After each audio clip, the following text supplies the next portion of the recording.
So many business owners fall into the trap of being a hub and spoke manager. And a hub and spoke is a metaphor. And the metaphor is that you are the hub of your business, the center of your business, and everything and anything that happens in your business requires someone to consult with you to get some direction or insight. And as a result, you're feeling like you're being pulled in 100 different directions. And it's because you haven't figured out how to delegate.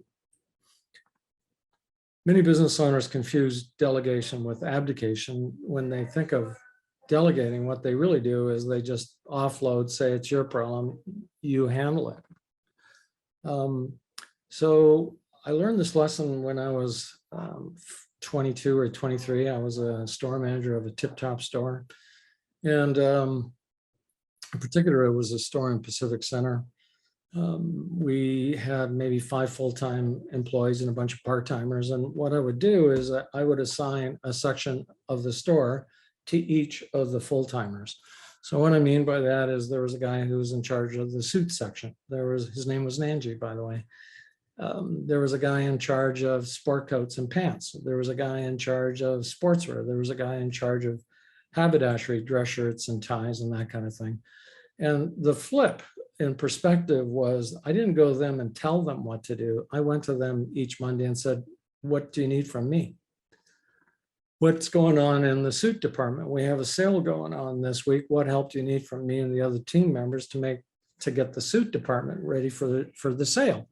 And so that person became the person in charge.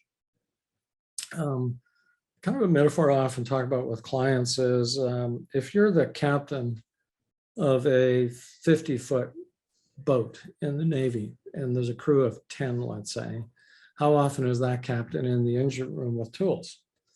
Could be pretty frequent, especially if that captain happens to be the person most familiar with or the most capable with tools. And with the engine room, now let's make you the captain of a 150-foot boat, and now the crew is 50. How often is that captain in the engine room with tools? Never. The only time that captain ought to be in the engine room is to consult with whoever's in charge of the engine room and to ask that question, what do you need? What kind of help? And so what you do in this style of delegating is you make that person the steward, and you're training and you're teaching and just because you've assigned them doesn't mean they're capable, but the flip in the mindset is what's important. And then let's make you the captain of an aircraft carrier. Now there's 2,000 people on board. How often is that captain in the engine room? Well, the only time that captain is going to be in the engine room is to do a ceremonial 20-year certificate kind of thing, because now the captain has a guy who consults with the guy in the engine room in charge guy. And so delegation isn't dumping authority. It's about the relative levels of authority you're willing to provide with that other person. And so what I mean by delegation is that there's degrees of delegation. So, at one level you might think, okay, wait to be told, do exactly what I say or follow these instructions precisely. So let's go up a couple of notches, look into this, tell me the situation, we'll decide together. Well, that's kind of what I did in the tip-top days. Then number 6, a couple of notches more, decide, let me know your decision and wait for my go-ahead before proceeding. Well, if I'd worked with that suit department guy for 2 years, this is roughly where we would be.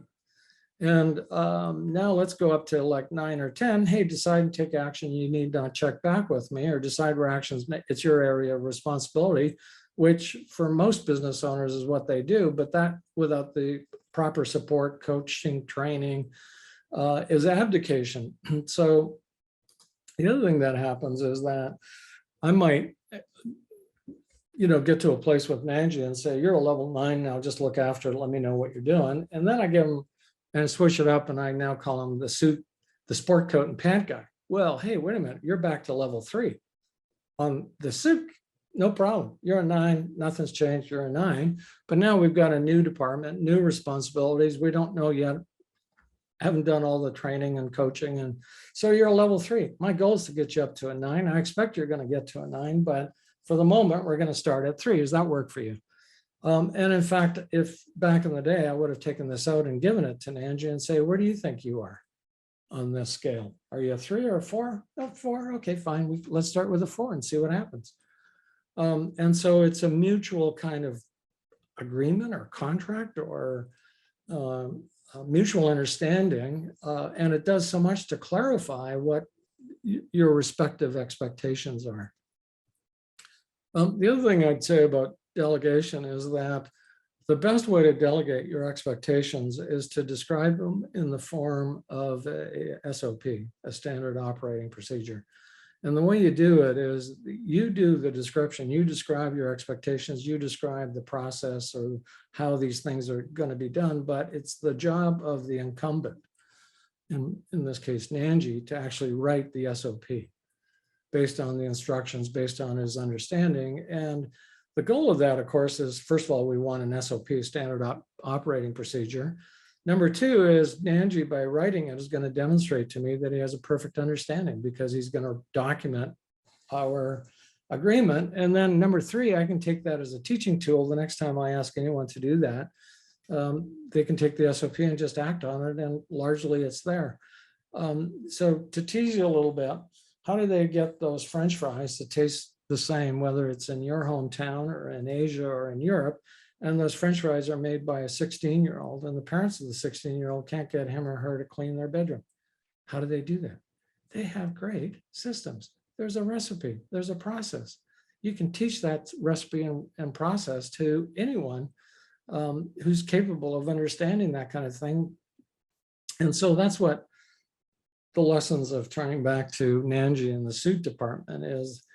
First of all, I'm not there to dictate, I'm there to support. And that means you're leading the process, and I'm going to help you learn to manage it at the level that you're capable of, and that our goal is to get you up to a level 9 or 10, and that we do that using another system known as SOPs, so that our expectations are understood mutually.